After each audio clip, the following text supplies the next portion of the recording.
వి gold trusted gold buyers మీరు తాకట్టు పెట్టిన బంగారాన్ని విడిపించి ఈ రోజు ఉన్న మార్కెట్ ధరకు కొనబడను 7771077720.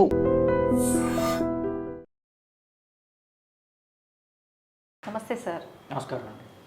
సార్ చాలామంది పాలు అంత మంచిది కాదు ఇవన్నీ డైరీ ప్రొడక్ట్స్ అని చెప్పి ఈ మధ్య పాలు అవాయిడ్ చేసి only black coffee, black tea ఇలాంటివి అలవాటు చేసుకుంటున్నారు ఎక్కువగా ఉండలేని వాళ్ళు. అయితే నిజంగా బ్లాక్ కాఫీ అంత బెటరా సార్ కాఫీ కన్నా? బేసికలీ ఒక ఇంటర్మిటెంట్ ఫాస్టింగ్ అని ఒక ఫ్యాషనబుల్ పదం ఉన్నది. సో దాన్ని ఎవరికి ఇష్టం వచ్చినట్టుగా వాళ్ళు దాన్ని అనుమించుకుంటున్నారు అనుకోండి, వేరే విషయం. సో సింపుల్గా చెప్పాలి అంటే పొద్దున్న టిఫిన్ తినకుండా ఉండాలి. టిఫిన్ మానేసి మధ్యాహ్నం దాకా మనం ఆకలి ఎలా చంపుకోవాలి నెక్స్ట్ క్వశ్చన్. అవును. సో మనం ఏదో ఒకటి తినాలి, దానివల్ల క్యాలరీస్ రాకూడదు. అట్లాంటిది ఈ బిల్లుకి కరెక్ట్గా ఫిట్ అయ్యేది బ్లాక్ కాఫీ.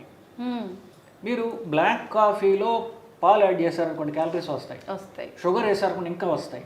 ఒట్టి బ్లాక్ కాఫీ తాగారనుకోండి ఆకలి చచ్చిపోతుంది. అది దాని గుణం. ఇన్ఫ్యాక్ట్ కొంతమంది వాంతి కూడా వచ్చినట్టు ఉంటుంది. సో అంటే ఆకలి చచ్చిపోతుంది, అది క్యాలరీస్ అసలు రావు. సో మధ్యాహ్నం దాకా మనం ఆకలి అణుచుకోవాలి అంటే black coffee is the best. Plus మనకి ఎర్లీ మార్నింగ్ కాఫీ ఎందుకు తాగుతారు?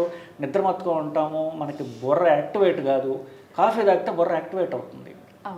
కానీ దీనికి మనకి ఏంటంటే ఖర్చు అంటే క్యాలరీస్ ఉండకూడదు. క్యాలరీస్ ఉండకుండా మనం ఏం తాగాలి, వీటన్నిటికీ ఫిట్ చేసేది బ్లాక్ కాఫీ అన్నమాట. సో బ్లాక్ కాఫీ మీరు ఎన్నిసార్లు తాగితే 5 దాకా, సాయంత్రం 5 దాకా తాగితే మీకు అన్నం తినాల్సి అంటే బేసిక్లీ ఆకలి చచ్చిపోతుంది. కాబట్టి మీకు ఉపవాసం చేయడం అంటే అన్నం మానేయడం అనేది తేలిక అవుతుంది బేసికలీ. అంటే the best way to lose weight is to stop eating. Exercise చేయడం కష్టం, దీంతో పాటుగా చేసుకోవచ్చు. సో అన్నం తినకుండా ఉండాలంటే ఎట్లా అంటే first answer is coffee, black coffee. కాకపోతే సాయంత్రం 5 తర్వాత తాగితే ఏమవుతుందంటే అది బ్రెయిన్ స్టిమ్యులేట్ చేస్తుంది కదా, నిద్ర పడదు. నిద్ర పట్టినా లైట్ స్లీప్ పడుతూ ఉంటుంది, కళలు ఎక్కువ వస్తుంటాయి, దొల్లుతూ ఉంటారు. సో గాఢ నిద్ర రాదు. సో 5 దాకా black coffee is very good. 5 coffee. Okay sir, tea విషయానికి వస్తే బ్లాక్ టీ కూడా తాగుతుంటారు చాలామంది. బ్లాక్ టీ, బ్లాక్ కాఫీ రెండిట్లో ఏది బెటర్ అంటారు? సో నిజానికి రెండు ఒకటేనండి. రెండిట్లో ఉన్నటువంటి మనం ఏదైతే కాఫీ ఎందుకు తాగుతున్నాం, బుర్ర స్టిమ్యులేట్ అవ్వడానికి, ఆ పదార్థం పేరు కెఫీన్. కాఫీలో ఉంది కెఫీన్, టీలో కూడా అదే ఉంటుంది. కాకపోతే కాన్సన్ట్రేషన్ తక్కువ ఉంటుంది. నీళ్ళు 20% ఉంటుంది, 7%, 7-8% ఉంటుంది. సో టీ కూడా అదే ఇస్తుంది మనకి. కాఫీ కూడా అంటే టేస్ట్ డిఫరెన్స్ ఉండొచ్చు. కాఫీ గింజలు, టీ లీవ్స్. సో కొంచెం టేస్ట్ డిఫరెన్స్ ఉండొచ్చు తప్ప నిజానికి రెండిట్లో ఉండేది ఒకటే. కాఫీలో ఎక్కువ ఉంటుంది ఇంకా బుర్రని స్టిమ్యులేట్ చేసేటటువంటిది. ఓకే. అయితే మీరు ఇందాక అన్నట్టుగా ఆకలిని చంపేస్తుంది కాబట్టే ఇది వెయిట్ లాస్లో ఒక పాత్ర పోషిస్తుందా, లేదంటే దాంట్లో ఏమైనా ప్రత్యేకమైన ఇంకా లక్షణాలు ఉన్నాయంటారా సార్? అంటే అదేనండి, ఇప్పుడు వెయిట్ లాస్ ఏం చేసే వాళ్ళకి 0 calorie food at the same time కడుపు నింపుతుంది, ఆకలి చచ్చిపోతుంది. అంటే రెండింటికి మనకి పర్ఫెక్ట్ మెడిసిన్ అనమాట బ్లాక్ కాఫీ. కాకపోతే బ్లాక్ కాఫీ నెక్స్ట్ ఎలా తాగాలి అనేది, ఇప్పుడు మామూలుగా మనం పాలతో కలుపుకునే కాఫీలో మీరు డైల్యూట్ చేసుకుని తాగలేరు, చేదు ఎక్కువ ఉంటుంది. సో గ్రాన్యులేటెడ్ కాఫీ అని వస్తుంది. గ్రాన్యులేటెడ్ కాఫీ అంటే బ్రూ, సన్ రైజ్ ఇట్లా అంటే గ్రాన్యూల్స్ లాగా ఉండేది. అది నీళ్ళు, ఇప్పుడు దాన్ని నీళ్ళతో మీరు యాడ్ చేసుకున్నట్లయితే తాగడం తేలిక. దాంట్లోనే రకరకాల ఫ్లేవర్స్తో వచ్చాయి, వెనీలా ఫ్లేవర్ అని, హేజల్ నట్ అని, రకరకాల ఫ్లేవర్స్ వచ్చాయి. సో అట్లాంటి కాఫీ తాగడం అనేది వెరీ ఈజీ. మీరు పొద్దున్న అతను మధ్యాహ్నం 12ంటికి బ్లాక్ కాఫీ తాగారు అనుకోండి, 4 దాకా ఇంకా ఆకలేదు మీకు అసలు బేసికలీ. ప్లస్ మీరు వర్క్లో బిజీగా ఉన్నారు.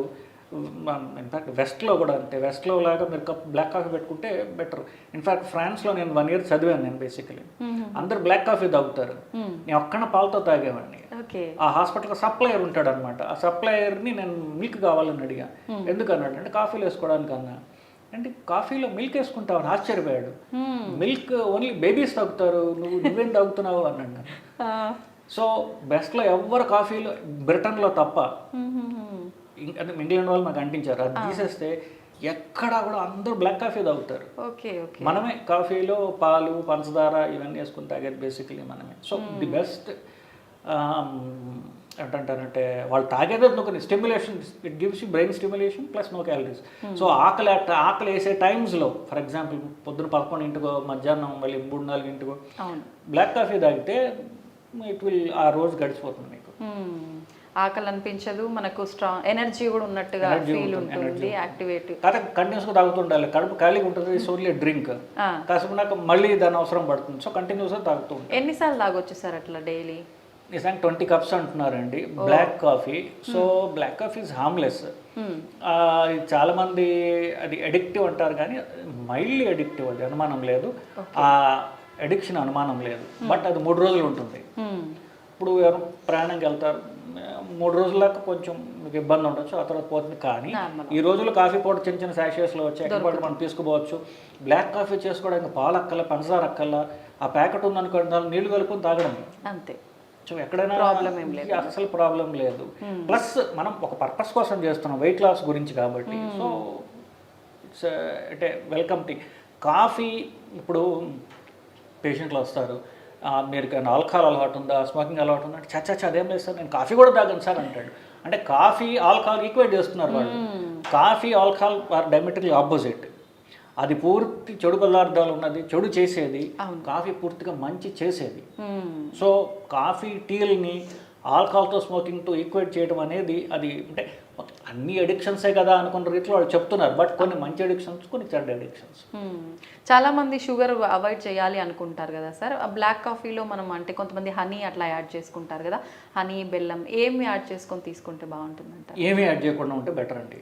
మొత్తం కాఫీ క్యాలరీస్ తక్కువ తీసుకోవడానికి యాడ్ తీసుకుంటున్నాం కదా, the purpose is not served. ఇప్పుడు మీరు హనీ వేసినా, మీరు బెల్లం వేసినా ఇట్స్ నాట్. సో కాఫీ అంటే జస్ట్ ప్లెయిన్ బ్లాక్ కాఫీ.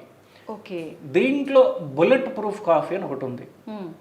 ఇప్పుడు మనం కాఫీ క్యాలరీస్ లేకుండా ఉండేట్టుగా అనుకుంటున్నాం.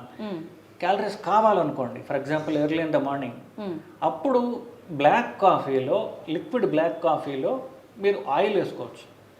ఆయిల్, నూనె పదార్థాలు, నెయ్యి, బటర్, కొబ్బరి నూనె కొంతమంది వేస్తారు, something which is fat basically. ఆ ఫ్యాట్ నుంచి మీకు క్యాలరీస్ వస్తాయి, కార్బోహైడ్రేట్స్ నుంచి కాకుండా. అది పర్వాలేదు, దట్ ఈస్ యాక్సెప్టెడ్.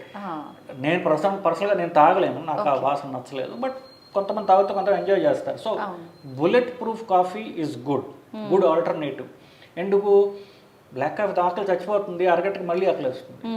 అప్పుడు మీరు బుల్లెట్ ప్రూఫ్ కాఫీ తాగొచ్చు. దాంట్లో ఒక చెంచా నెయ్యో, లేకపోతే కోర్స్ నెయ్యిలో సాచురేటెడ్ ఫ్యాట్ అనుకోండి, మీరు ఇంకా some other oil can use. Summer అనగానే అందరూ మామిడి పండ్ల కోసం ఎదురు చూస్తూ ఉంటారు. మామిడి పండ్లు వచ్చేసినాయి, తినేద్దామని ఆతృతగా ఉంటారు. కానీ మ్యాంగో తింటే షుగర్ వస్తుంది, షుగర్ ఉన్న వాళ్ళు తింటే ఇంకెక్కువ పెరుగుతుంది, ఇలాంటి అపోహలు చాలా మందిలో ఉన్నాయి సార్. అసలు నిజంగా షుగర్ ఉన్న వాళ్ళు మ్యాంగో తినొచ్చా? లేదు అంటే నార్మల్ వాళ్ళకు కూడా మ్యాంగోలు తింటే షుగర్ వచ్చే అవకాశం ఉంటుందా? అది అపోహ కాదండి, అది నిజమే. ఇప్పుడు మామూలుగా షుగర్ ఉన్న వాళ్ళకి షుగర్ ఎక్కడి నుంచి వస్తుంది అనేది క్వశ్చన్. అవును. సో మనం తినేటటువంటి తిండిని మనం సెల్స్ తీసుకోక, అంటే మనం తింటామండి, పేగుల్లోకి వస్తుంది, రక్తంలోకి వస్తుంది, అది రక్తంలోంచి కణాల్లోకి పోవాలి. కణాలు ఆల్రెడీ షుగర్తో ప్యాక్ అయిపోయి ఉన్నాయి, ఫ్యాట్తో ప్యాక్ అయిపోయి ఉన్నాయి. సో ఈ రక్తంలోది పక్కన కణాల్లోకి వెళ్ళడానికి ఖాళీ లేదు, అందులో రక్తంలో ఉండిపోతుంది షుగర్. రక్తంలో తిరిగి కొంత కిడ్నీలోంచి బయటికి పోతుంది. ఇక శరీరం దాన్ని ఏదో చేయాలి, ఎందుకంటే గ్లూకోజ్ అనేది చాలా టాక్సిక్ అనమాట అది. సో దాన్ని ఫ్యాట్ కింద మారుస్తుంది. ఫ్యాట్ కింద మార్చి రక్తనాళం పేరుకుని పోతుంది, అదే బ్లాక్ వస్తుంది బేసికలీ. సో ఈ షుగర్ ఎక్కడి నుంచి వస్తే మనకి తినే తిండిలోంచి కదా వచ్చేది. ఆ తిండిలో ఉన్న షుగరే రక్తంలో షుగర్ కింద మారి కొలెస్ట్రాల్ కింద మారుతుంది బేసిక్లీ. ఆ షుగర్ సోర్సెస్ ఏమిటి? మెయిన్గా అన్నం అనుకుంటాం. అన్నమే కాకుండా 4 సోర్సెస్ ఉన్నాయండి. ఒకటి అన్నం, రెండవది చక్కెర అంటే చక్కెరతో చేసినటువంటి ఇవన్నీ కూడా, పండ్లు, నాలుగవది దుంపలు. ఇవన్నీ కూడా మనం తినే తిండిలో ఉన్నటువంటి కార్బోహైడ్రేట్స్. మనం గ్లూకోజ్ పరీక్ష చేస్తాం, పళ్ళలో ఉన్నటువంటిది గ్లూకోజ్తో పాటుగా మీరు చూడండి, మామిడి పండు మీరు తింటే సరే బాగా పండిన తింటే చాలా తీయగా ఉంటుంది. చాలా అది అంటే ఏంటి, మామూలు షుగర్ కంటే కూడా ఇంకా తీయగా ఉన్నటువంటి షుగర్, దాన్ని ఫ్రక్టోజ్ అంటారు. అది ఓకే. ఇప్పుడు షుగర్ తింటే గ్లూకోజ్ మెజర్ చేస్తారు, ఫ్రక్టోజ్ తింటే గ్లూకోజ్ మెజర్ చెయ్యరు, మీరు రక్తంలో ఎంత ఉంది అని చెప్పేది. మనం తినడానికి చాలా బాగుంటుంది, పరీక్ష చేస్తే షుగర్ పెరగదు. కానీ షుగర్ పెరగనట్టుగా కాదు, మనం ఏది పెరుగుతుందో అది పరీక్ష చేయట్లా. సో శరీరానికి జరగాల్సిన హాని జరుగుతోంది, కానీ అది మన కంటికి కనపట్ల. అవును. సో ఇకపోతే మీ క్వశ్చన్, ఇది అంటే ఇది మామిడి పండు తినడం వల్ల షుగర్ పెరుగుతుందంటే పెరుగుతుంది, అనుమానం లేదు దాంట్లో.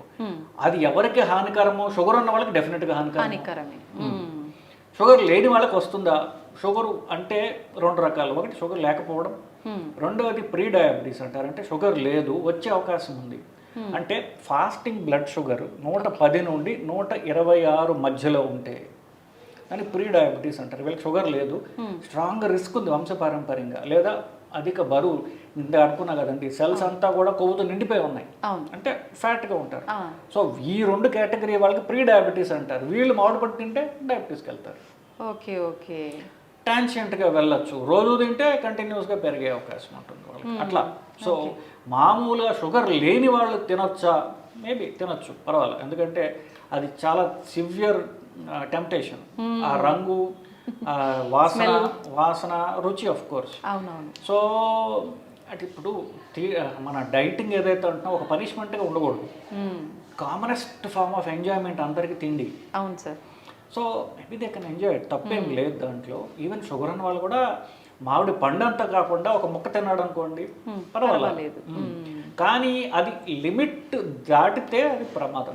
సో ఎంత తినాలి అనేది వాళ్ళు కంట్రోల్ చేసుకోగలిగితే ఎవరికైనా పర్వాలేదు, ఇట్స్ ఓకే. మోతాదు చూసుకోవాలి మనం అంతే. ఓకే సార్, ఇంకొకటి అపోహ, అది నిజమా తెలియదు కానీ మ్యాంగో తింటే నార్మల్ పర్సన్స్ అయినా సరే వెయిట్ పెరుగుతారు అని చెప్పి, ఇది ఎంతవరకు నిజం సార్? సో సేమ్ థింగ్ అండి, క్యాలరీస్ వచ్చాయి బేసికలీ. ఆ క్యాలరీస్ని ఎలా ఖర్చు పెట్టాలి అని చెప్పేసి, మెటబాలిజం బాగుంది అనుకోండి, అది దాన్ని బర్న్ చేస్తుంది. కానీ వయసు పెరుగుతున్న కొద్దికి 30 దాటిన తర్వాత ప్రతి సంవత్సరం మన మెటబాలిజం 1% per year తగ్గిపోతూ ఉంటుంది. అందుకనే బరువు పెరుగుతుంటారు. బరువు ఎందుకు? అదే తిండి తింటాడు. 20 ఏళ్ళ వాడు ఎంత తింటాడో 40 ఏళ్ళకి అంతే తింటే ఇంకా తక్కువ కూడా తింటాడేమో. కానీ బరువు 20 ఏళ్ళకి 40 ఏళ్ళలో డబుల్ అయిపోతారు. ఎందుకు? శరీరం అరిగించుకునే శక్తి అది తగ్గిపోతూ ఉంటుంది. సో అప్పుడు మీరు అంటే ఇలాగ న్యూట్రియంట్ రిచ్ ఫుడ్, అంటే న్యూట్రియంట్ డెన్స్ ఫుడ్ అంటారు, ఇట్లాంటి తిన్నారనుకోండి, దాన్ని అరిగించుకునే కెపాసిటీ మనకు లేదు. సో 20 ఏళ్ళ వాడు మామిడి పండు తినడం వేరు, 40 ఏళ్ళు తినడం వేరు, 60 ఏళ్ళ వాడు తినడం వేరు. 60 ఏళ్ళు తింటే 4 రోజులు ఉంటుంది శరీరంలో. 20 ఏళ్ళ వాడు అరిగించుకోగలడు. కానీ నేను చెప్పింది ఏమిటి, ఇప్పుడు ఎవడైతే 40 ఏళ్ళ వాళ్ళు 60 ఏళ్ళు తింటారో దానికి వాళ్ళు కౌంటర్ మెషర్స్ తీసుకోవాలి. ఏమిటి? ఒకటి తక్కువ తినడం, రుచి కోసం తినడం, మనకి రుచి కదా, రుచి కోసం తినడం, లేదా దాన్ని కరిగించేందుకు ఎక్సర్సైజ్ చేయడం, లేదా మందులు వేసుకోవడం. సో చేసుకోకపోతే అప్పుడు హానికరం. అంతే. ముందు 2 ఆప్షన్సే బెటర్ సార్, మందుల దాకా రానియకుండా ముందే మనం సాల్వ్ చేసుకుంటే బాగుంటుంది. కానీ మందులు ఈజియెస్ట్ కదా, ఎక్సర్సైజ్ చేయడం ఎంత కష్టం. అంతే, కడుపుకు కావాల్సింది తినేయాలి, తర్వాత మందులు. ఇప్పుడు ఆఫ్టర్ ఆల్ ఒక క్యాన్ ఆఫ్ కోలా ఉందనుకోండి, ఏదో 200 క్యాలరీ ఉంటుంది. 200 క్యాలరీ ట్రెడ్మిల్ మీద మీరు బర్న్ చేయండి, గంటన్నర పరిగెత్తాలి. అవును. సో తినడానికి క్యాన్ కోకోకలు తాగడానికి ఎంతో ఆనందంగా ఉంటుంది. అది కరిగించాలంటే 2.5 గంటలు. ప్రమాదం నెత్తిని తెచ్చిపెట్టుకోవడానికి సింపుల్గా అయిపోతుంది. హెల్దీగా ఉండాలంటే చాలా టైం ప్రాసెస్ అది నిజంగా. మ్యాంగో విషయంలో ఇంకొకటి సార్, బాగా అంటే బాడీ హీట్ అవుతుంది మ్యాంగోస్ తింటే అని చెప్పి, ఏంటి సార్ ఆప్షన్? తినకుండా ఉండలేము. హీట్ అవ్వడము, చలవ చేయడము, ఇది ఆయుర్వేదిక్ కాన్సెప్ట్ అండి. అది అల్లోపతిలో అలాంటిది సైంటిఫిక్ కాదు నిజానికి. సో ఇప్పుడు మామిడి పండు తింటే హీట్ అవ్వడం కంటే కూడా అది of course that's a wrong notion, అది మనం తీసి పక్కన పారేయచ్చు. ఓకే. ఇప్పుడు మామిడి పండ్లలో మీరు చెప్పినట్టు చూసుకుంటే రసాలు బెటరా లేకపోతే బంగినపల్లి బెటరా, ఇట్లాంటివి చూసుకోవచ్చు. వాటిల్లో పీచు ఎక్కువ ఉన్నది తింటే ఇప్పుడు మనం తిన్న రసం అబ్జార్ప్షన్, ఆ పీచు పట్టుకుంటుంది పొట్టలో. సో అది ఫాస్ట్గా అబ్జార్బ్ కానివ్వదు. సో పీచు ఉన్నటువంటి మామిడి పండ్లు, ఫర్ ఎగ్జాంపుల్ రసాలు, ఇలాంటి తినడం ద్వారా మనకి హాని అంత తక్కువ ఉంటుంది. ఇప్పుడు బంగినపల్లి తిన్నా ఉంటాం, పీచు ఏమి ఉండదు. మొక్కలు తీసేసి నైస్గా కోసి కొంతమంది షుగర్ కూడా యాడ్ చేస్తారు, బెల్లం యాడ్ చేస్తారు. సో దానివల్ల ఏమవుతుందంటే బ్లడ్ షుగర్ ఫాస్ట్గా పెరుగుతుంది. సో పీచు ఉన్నటువంటి మామిడి పళ్ళు తినడం కొంచెం సేఫర్, ఉత్తమం. Okay, thank you sir, thank you very much. మామిడి పళ్ళు తినాలి అనగానే, అది చూడగానే తినాలి అన్న ఆశ, తిన్న తర్వాత ఇలాంటి కాంప్లికేషన్స్ అని చెప్పి ఒక చిన్న భయం. Thank you sir, thank you very much. నమస్తే.